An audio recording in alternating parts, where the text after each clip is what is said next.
हरियाणा प्रदेश हिसार संत रविदास महासभा के प्रधान और हरियाणा प्रदेश चमार महासम्मेलन के संयोजक परमादरणीय शीशपाल चालिया जी और हिसार की पूरी टीम, मंच पर विराजमान हरियाणा प्रदेश संत श्रोमणी गुरु रविदास सभाएं, डॉक्टर भीमराव अंबेडकर सभाएं, सावित्रीबाई फूले सभाएं और दूसरी दलित समाज की, चमार समाज की अन्य संस्थाएं, मैं धन्यवाद और आभार प्रकट करता हूं कि आप लोगों ने चालिया साहब के और पूरी हिसार टीम के आह्वान पर आज हिसार की इस पवित्र धरा पर अनाज मंडी को खचाखच भरने का कार्य किया है। आप बधाई के पात्र हैं। बुजुर्गों, युवा साथियों, मेरी प्यारी महिलाएं, मातृशक्ति माताएं व बहनें, जिस दिन तीसरी बार प्रदेश में इस भारतीय जनता पार्टी की सरकार स्थापित हुई थी, जबरदस्ती से हमारे चमार समाज को टारगेट कर रखा है। ना ही तो हमारे चमार समाज के बच्चों को कहीं अच्छी जगह एडमिशन हो रहा है और ना ही नौकरियों में एक पोस्टें निकाली दी जाती है, वो डीएससी को चली जाती है। चमार समाज के हकों के ऊपर यह सरकार डाका डालने के प्रयास कर रही है। मैं आज इस सरकार के मुखियाओं को आगाह करना चाहता हूं कि चमार समाज जाग चुका है। अगर चमार के हक हकूक नहीं की, परंतु उसकी एक संभावना अच्छी थी कि सरकार का एक कैबिनेट मंत्री, जिसको हम गब्बर सिंह कहते हैं, उसका ही उसको सपोर्ट थी। हमारे आदमी की सपोर्ट क्यों नहीं? 17 विधायक क्या कर रहे थे? क्या इन विधायकों को पता नहीं था कि जाति सहन हो रही है? 17 तो छोड़ो, सुसाइड करने के बाद में हमारे जो मंत्री है, 2, कृष्ण पवार और कृष्ण बेदी, उस मैडम पे, उस औरत पे, अमित कौर पे, उस कुमार पे दबाव देने के लिए तीसरे दिन उसका घर में फेरी करने जाते थे। तीसरे न्याय दिलाने के लिए नहीं जाते थे, उस औरत पर दबाव देने के लिए जाते थे। और मैं बहादुर मानता हूं उस औरत को भी। उसने यहाँ तक कह दिया कि जो फैसला करेगा मेरा समाज करेगा, मेरे घर आने की जरूरत नहीं है। हरियाणा सरकार का कोई मंत्री मेरे घर नहीं आना चाहिए। ये औरत ये होती है दिलेर की, उस औरत की नौकरी तो वो भी कर रही है, इसी सरकार के अधीन भी कर रही है, ये अफसर भी है और चमार भी है। चलो जो भी हो, अफसर बहुत बढ़िया था, इसलिए हमने उसका समर्थन किया था। और वो समर्थन जैसे कार्रवाई हुई सरकार की, हमें पता था। 5:30 बजे 9 तारीख को सीएम हाउस में हमारी मीटिंग हुई थी सीएम के साथ। सीएम के कोठी से निकल के कौन जा रहा है? शत्रुजीत कपूर। मीटिंग में कौन कौन बैठे हैं? अनुराग रस्तोगी, जिसके ऊपर आरोप, कृष्ण बेदी को पहले भेज दिया कि तेरे समाज की डेपुटेशन आ रहे हैं, उनकी रंग संभाल जा करके, उनको मोटिवेट कर। उसको भी लोगों ने खूब सुना दिया था। राजेश खुल्लर खैर में आता है, जिसके ऊपर सबसे बड़ा आरोप है। मुख्यमंत्री से हमारी आधा घंटा मीटिंग हो जाती है, उसके बाद राजेश खुल्लर आता है, असली मुख्यमंत्री तो राजेश खुल्लर, नायब सैनी मुख्यमंत्री नहीं है। राजेश खुल्लर किसका लगाया हुआ है? मनोहर लाल खट्टर का। शत्रुजीत किसका लगाया हुआ है? मनोहर लाल खट्टर का। सरकार कौन चला रहा है? मनोहर लाल खट्टर। ओबीसी वाले एफडी मारा करते, हमारे मुख्यमंत्री नायब सैनी, हमारा मुख्यमंत्री नायब सैनी। आखिरी में वो नायब सैनी ने कह दिया मैं तो चपरासी की भी बदल नहीं कर सकता, कर लो। डीएससी वाले रोले मचाया करते, चमार खा के मरने वाला कौन था? वाल्मीकि, आंध्र प्रदेश का, बेदी की जात का मंत्री था। और बेदी समझौते के लिए चक्री काट रहे हैं। न्याय दिलाओ ना, तो हम मानेंगे कि डीएससी का नेता है। डीएससी का एडीजीपी मरा, डीएससी का कैबिनेट मंत्री, न्याय कौन दिवाएगा? कृष्ण कुमार। सारे आगे पता चल गया कि किसकी कितनी पावर है। ये बहुत सी बातें थी जो कहनी थी। इसके साथ साथ जो डिमांड की बात है, 72,000 पोस्टों का जैसे मैंने जिक्र किया, खाली पड़ी है। सरकार इन 72,000 पोस्टों का बैकलॉग भरे, ये हमारी डिमांड है। 8वें हमने ये कहा कि ये जो 1994 से लेकर के 2007 तक तो सरकारी नौकरियों और 2020 से लेकर के 24-25 तक अब भी चालू है एडमिशनों में वर्गीकरण किया हुआ। हम सरकार से मांग करते हैं कि इसमें एक श्वेत पत्र जारी करे सरकार और जन साधारण को ये बताए अखबारों के माध्यम से कि डीएसी लागू करने के बाद में इन जातियों को इतनी जातियों को सरकारी सेवा में प्रतिनिधित्व मिला, सरकारी इसमें यूनिवर्सिटीज में एडमिशन हुई। ये एक श्वेत पत्र सरकार जारी करी। उस श्वेत पत्र के अंदर सारी चीजें क्लियर हो जाएगी कि किस जमात के कितने बच्चे दाखिल हुए, किस जमात के कितने लोगों को नौकरियां मिली। ये अगर मामला हाई कोर्ट ने स्टे कर दिया तो सरकार तो चुप रहेगी नहीं, फिर क्या करेगी कि जो सुप्रीम कोर्ट की गाइडलाइन थी उसको पूरा करने के लिए तो कमेटी बनाएगी और उस कमेटी में वो डाटा इकट्ठा करेगी। हम चाह रहे हैं कि उस डाटा का इकट्ठा करने से पहले सरकार अपना डाटा पब्लिश करे सरकार जन साधारण में अखबारों के माध्यम से कि हमने डीएससी करी और इतनी जातियों को इसका फायदा हुआ। ये हमारी मांग है। एक पोस्ट मैट्रिक में सबसे बड़ा देखो खेल सरकार का, राजेश जी ने बहुत अच्छी बातें इस किताब में लिखी। जनरल कैटेगरी का रिप्रेजेंटेशन कितना है सरकारी सर्विस में? 35 से 40% के आसपास। AWS क्या है? जो जनरल कैटेगरी के आर्थिक रूप से कमजोर है बोले उनको 10% आरक्षण दे देंगे। अरे जिस जमात का पहले ही 35% पोस्टों पे जो कब्जा करे बैठे हैं उनको तो तुम 10% अलग भी दे रहे हो, और जिनका रिप्रेजेंटेशन सरकारी सर्विसेज में शेड्यूल्ड कास्ट का 20% आरक्षण होने के बावजूद भी 9-10% रिप्रेजेंटेशन है, उसके टुकड़े कर दो तो वो 10% यहाँ भी आरक्षण अलग करते हैं, यहाँ अलग नहीं किया। फिर हमारे एक्स सर्विसमैन है, जनरल एक्स सर्विसमैन जो है उसके लिए अलग प्रोविजन है 2.5% रिजर्वेशन का, और हमारे जो एक्स सर्विसमैन है बोले शेड्यूल्ड कास्ट का जो 20% कोटा है वो 2.5% इसी 20% में लेंगे। महाराणा तो आपस में उलझाए रखो, उनको अलग से देते रहो। ये कितना बड़ा खेल है, ये समझने वाली बात है। इसके बाद में एक सबसे बड़ी बात अब चल रही है पूरे हरियाणा में। अब सेंट्रल गवर्नमेंट के एग्जाम होते हैं कंपटीशन में। सेंट्रल गवर्नमेंट के एग्जाम के जो पेपर होते हैं कौन बनाते हैं? जो सीबीएसई बोर्ड के जो ज्ञाता होते हैं, जो सीबीएसई बोर्ड की किताबें पढ़ के आते हैं, वो पेपर बनाते हैं। हमारा बच्चा कहाँ से पढ़ के जाएगा? स्कूल एजुकेशन बोर्ड भिवानी से। भिवानी बोर्ड से जो +2 करके जाएगा वो सीबीएसई का जो बोर्ड से पास करके आया +2 उसका मुकाबला नहीं कर सकता। क्यों नहीं कर सकता? कि दोनों के सिलेबस में दिन रात का अंतर है। जो पेपर बन के आते हैं वो सीबीएसई पैटर्न पे बन के आते हैं। हमारे बच्चे सेंट्रल इन एग्जामों में इसीलिए क्लियर नहीं हो पाते। हम ये कह रहे हैं कि पूरे देश के अंदर, पूरे देश में एक शिक्षा नीति होनी चाहिए, एक सिलेबस होना चाहिए, एक बोर्ड होना चाहिए। स्टेट वाइज बोर्ड नहीं, स्टेट वाइज सिलेबस नहीं, सेंट्रल पैटर्न पे एक ही सिलेबस हो, एक शिक्षा नीति और एक बोर्ड हो। ये हमारी डिमांड है। इसके अलावा जो एडमिशन हो रहे हैं, एडमिशनों में क्या है? हम कह रहे हैं कि 20% आरक्षण है। 20% आरक्षण एडमिशनों में कई कोर्सों में नहीं है। किनमें नहीं है? जिनमें 15% सीटें ऑल इंडिया लेवल की जो अलग होती है, रिजर्व होती है, उसमें रिजर्वेशन नहीं है। साथ में 100 पोस्टों में 15% पोस्टें अलग काट दी, 85% बची। 85% का 20% 17 बची। हमें तो 17 ही पोस्टें मिलनी चाहिए 20।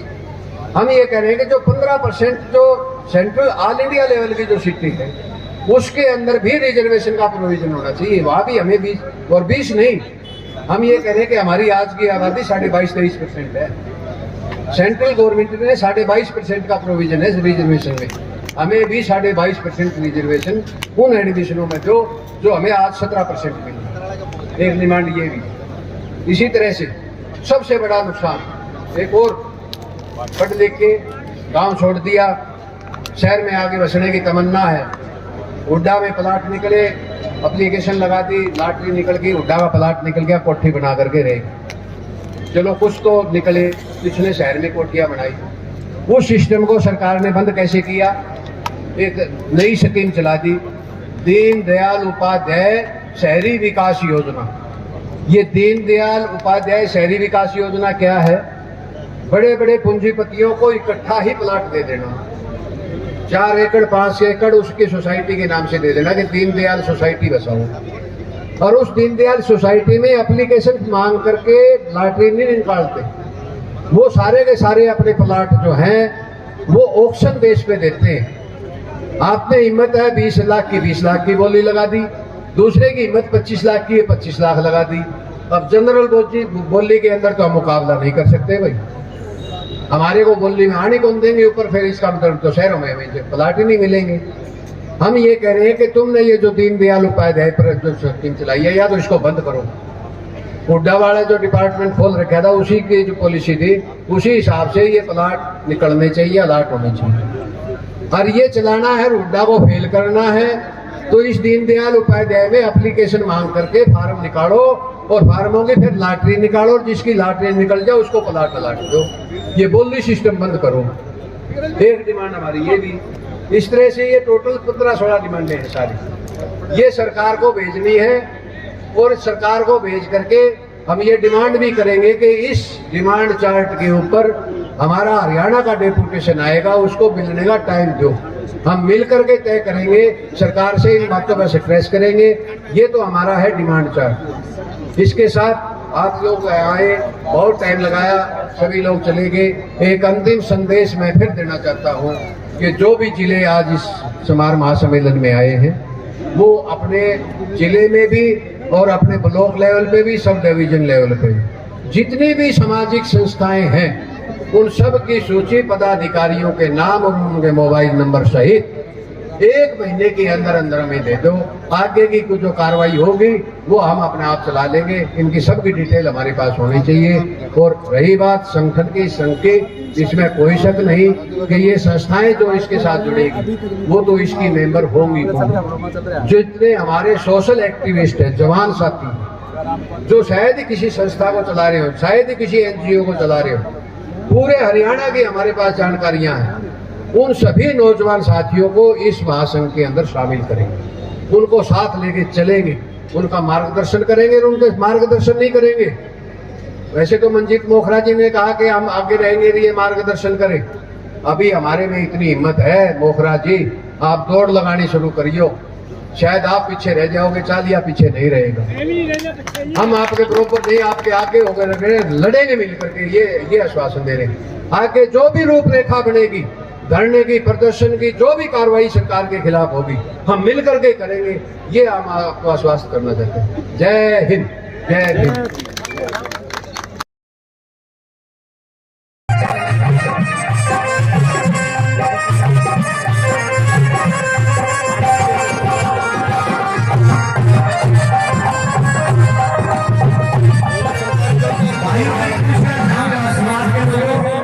क्योंकि हम गरीब लोग हैं, बड़ी मुश्किल से खाया गया, बड़ी मुश्किल से अपने प्रोग्राम में मैं जो बोल रहा हूँ क्या आपको साफ साफ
2 गाड़ियां मैयर से भी आई हैं, मेरे गांव से भी आगे हैं साथी, आप दिखन लाके शतरंगी के गांव से भी हैं। चलिए सर्वप्रथम का नाम बोल बता दो आपको। एक सेकंड बोल। पानी बताया ना सारा जानू गौतम जी, जब तक इस ग्राउंड में नजर नहीं आओगे मैं नाम नहीं लूँ। मैं सुख की चर्चा के लिए निकलिए, सब जाओगे ओरिजिनल काम को थप्पड़ लाओगे। एक सेकंड बोलना ब्लॉक से मेरे साथी मास्टर सुखदेव जी, मैंने तो सिर्फ एक मीटिंग लेकर के आया था, खास करके भुन्ना और टोहाना के अंदर दोनों साथी मेरे पास खड़े हैं, रतिया भी है, राजेश पेटवाड़ जी मेरे पास ही खड़े हैं, उदय मुखल जी भी मेरे पास ही खड़े हैं। हमने तो मीटिंग लेकर के इनको एक संदेशा दे के आए थे और उसके बाद में इन्होंने उस एरिए में गांव-गांव में प्रचार किया इस सम्मेलन का। मैंने इनको एक बात कही थी कि चाहे आदमी हो 10, बात 10 की नहीं है, हर गांव में हरियाणा के हर कोने-कोने में इस महासम्मेलन की गूंज होनी चाहिए और इन्होंने अपना वादा पूरा भी किया। पूरे हरियाणा के अंदर इस महासम्मेलन के पानीपत से देख के मेरे ग्राम एरिया आगे है और हाँ कहाँ से नवादा, पानीपत डिस्ट्रिक्ट में नवादा गांव, वहां से भी साथी पानीपत में मैं हरियाणा प्रदेश हिसार संत रविदास महासभा के प्रधान और हरियाणा प्रदेश समार महासम्मेलन के संयोजक परमादरणीय शीशपाल सालिया जी और हिसार की पूरी टीम, मंच पर विराजमान हरियाणा प्रदेश संत श्रोमणी गुरु रविदास सभाएं, डॉक्टर भीमराव अंबेडकर सभाएं, सावित्रीबाई फूले सभाएं और दूसरी दलित समाज की, चमार समाज की अन्य संस्थाएं, मैं धन्यवाद और आभार प्रकट करता हूं कि आप लोगों ने चालिया साहब के और पूरी हिसार टीम के आह्वान पर आज हिसार की इस पवित्र धरा पर अनाज मंडी को खचाखच भरने का कार्य किया है। आप बधाई के पात्र हैं।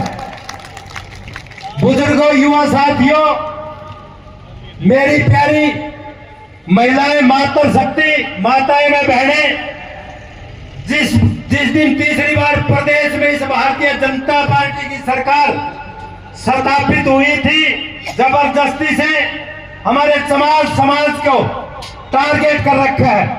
ना ही तो हमारे चमार समाज के बच्चों को कहीं अच्छी जगह एडमिशन हो रहा है और ना ही नौकरियों में एक पोस्टें निकाली दी जाती है, वो डीएससी को चली जाती है। चमार समाज के हकों के ऊपर यह सरकार डाका डालने के प्रयास कर रही है। मैं आज इस सरकार के मुखियाओं को आगाह करना चाहता हूं कि चमार समाज जाग चुका है। अगर चमार के हक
कैसे तेरे सोच किस मोड़िया किस काज तने और नहीं थे और नहीं जाने इनका मुकाबला इनके पहुंचने पर सब सभी का बहुत बहुत धन्यवाद। 5100 रुपये Shri Virendra Singh Shirmar, president doctor BR Ambedkar education society Rohtak, पहुंचने पर बहुत बहुत धन्यवाद। ये अपनी पर्ची ले जाएं। जब सभी जितने भी सदस्यगण रीडों में खड़े, बीच में खड़े, कृपया कुर्सियां खाली है बीच में सभा बैरियर और अपना स्थान पर्ची ले जाएं। वॉलेंटियर से रिक्वेस्ट है कृपया व्यवस्था को सुनिश्चित करें। डॉक्टर सभी मनोज volunteer। भैया भीम आर्मी को इनका मुकाबला इनके पहुंचने पर सब सभी का बहुत बहुत धन्यवाद। 5100 रुपये Shri Virendra Singh Shirmar, president doctor BR Ambedkar education society Rohtak, पहुंचने पर बहुत बहुत धन्यवाद। ये अपनी पर्ची ले जाएं। जब सभी जितने भी सदस्यगण रीडों में खड़े, बीच में खड़े, कृपया कुर्सियां खाली है बीच में सभा बैरियर और अपना स्थान पर्ची ले जाएं। वॉलेंटियर से रिक्वेस्ट है कृपया व्यवस्था को सुनिश्चित करें। डॉक्टर सभी मनोज volunteer। भैया भीम आर्मी